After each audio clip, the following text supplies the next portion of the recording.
நீங்கள் சும்மா இருப்பீர்கள். ஆண்டவர் வந்து சொல்கிறாரு, மோசே எகிப்திலிருந்து விடுதலையாகி இஸ்ரேல் ஜனங்களை கூட்டிகிட்டு போகும்போது வழியில் அவங்க முறுமுறுக்கிறாங்க, பிரச்சனை வருது. அப்போது அந்த இடத்துல எங்களை திரும்ப எகிப்துக்கே அனுப்பிடுங்க, நாங்கள் மீண்டும் அங்கேயே போய் வேலை செய்கிறதுக்கு எங்களை சும்மா விட்டு விடும் அப்படின்னு சொல்லும்போது மோசே ஆண்டவர்கிட்ட வந்து முறையிடுறார். அப்போ ஆண்டவர் சொல்கிறாரு, இல்லை, அவங்கள வந்து முதல்ல புறப்பட்டு போக சொல்லு. அப்போ மோசே ஆண்டவர் சொன்னதை அவர்களிடத்தில் சொல்லுகிறார். என்னன்னா, இன்றைக்கு காண்கிற எகிப்தியரை இனி என்றைக்கும் காண மாட்டீர்கள், யுத்தம் வந்து கர்த்தருடையது, நீங்கள் சும்மா இருப்பீர்கள் அப்படின்னு சொல்கிறார். அப்போ இந்த சும்மா இருப்பது, சும்மா இருந்தாக்கா என்ன நடக்கும்? சும்மா இருந்தால் சம்பாதிக்க முடியுமா? சும்மா இருந்து கொண்டே ஒருவர் சம்பாதிக்கிறார். அவர் பெயர் தான் ஷோஜி மோரிமோட்டோ. ஷோஜி மோரிமோட்டோ என்கிறவர் ஒரு 30 வயது வாலிபன், ஜப்பான் தேசத்தில் இருக்கார்.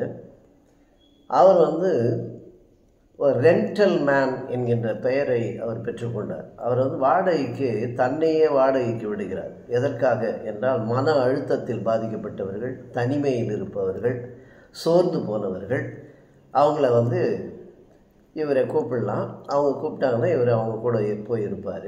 எந்த வேலையும் இல்லை, வேலை செய்யாமல். அதனால தான் அவர் ஒரு ஆர்டிக்கிள் ஒரு மேக்சினில் எழுதினாராம், லிவிங் வித்தவுட் டூயிங் எனிதிங்.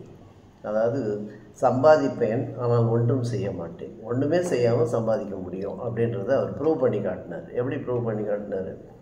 அவருடைய வாழ்க்கையில் அவருடைய அண்ணன் நிறைய வேலைக்கு முயற்சி செய்து வேலையே கிடைக்கலன்னு சொல்லி மன அழுத்த நோயில் போய் கடைசி வரைக்கும் வேலை இல்லாமல் போயிட்டார்.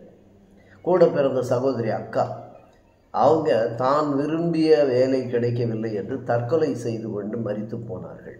அவருடைய வேலை செய்த இடத்துல அவருக்கு சரியான அங்கீகாரம் இல்லை. அங்கேயும் அவரால் வந்து அவர்கள் எதிர்பார்த்த அளவிற்கு அவரால் எதையும் செய்ய முடியலன்னு வேலையை விட்டுட்டு வந்தார். அப்போ தான் அவருக்கு வந்து ஒரு புதிய ஒரு எண்ணம் தோன்றி, ஒன்றும் செய்யாமல் எப்படி சம்பாதிப்பது அப்படின்னு சொல்லி இன்றைக்கி அவர் வந்து ஒரு வாடகை மனிதனாக வாழ்ந்து கொண்டிருக்கிறார்.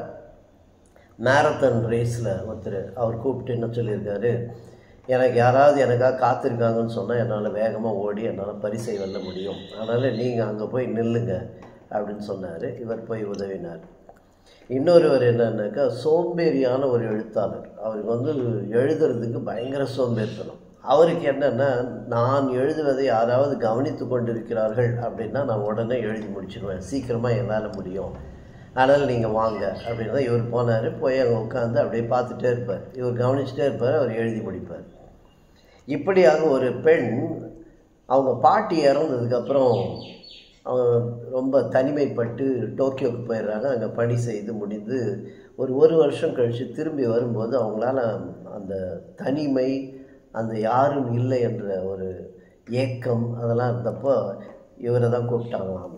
அந்த பெண்மணி இவங்களை கூப்பிட்டு, நீங்கள் ஏர்போர்ட்டில் வந்து வெயிட் பண்ணுங்கள், எனக்காக யாராவது ஒருவர் என்னுடைய வரவுக்காக எதிர்நோக்கி காத்து கொண்டிருக்கிறார்கள் என்ற நம்பிக்கை இருந்தால் எனக்கு சந்தோஷமாக இருக்கும்னு சொல்லி அப்போ இவர் போய் ஏர்போர்ட்டில் வெயிட் பண்ணியிருந்தார். அந்த அம்மா வந்தாங்க. வந்து அவரை வந்து அதுக்கப்புறம் ரெஸ்டாரண்ட் கூட்டிகிட்டு போயிட்டு அங்கே அவர்கள் பேசினார்கள்.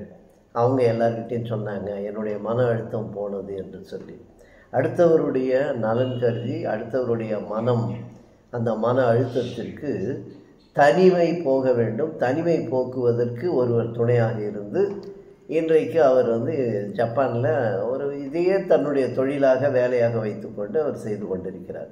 நிறைய பேர் அவரை கூப்பிடுறாங்க, வேறு ஒன்றுமே இல்லை. சிலர் வந்து காஃபி சாப்பிடணும், தனியாக எனக்கு சாப்பிட பிடிக்காது எப்போதுமே, ஆனால் யாருமே இல்லை, நீங்கள் வாங்கன்னா அவர் கூட போவார், ஹோட்டலில் உட்காந்து காஃபி சாப்பிட்டு வருவார், அதுக்கு அவருக்கு சம்பளம் கொடுப்பாங்க.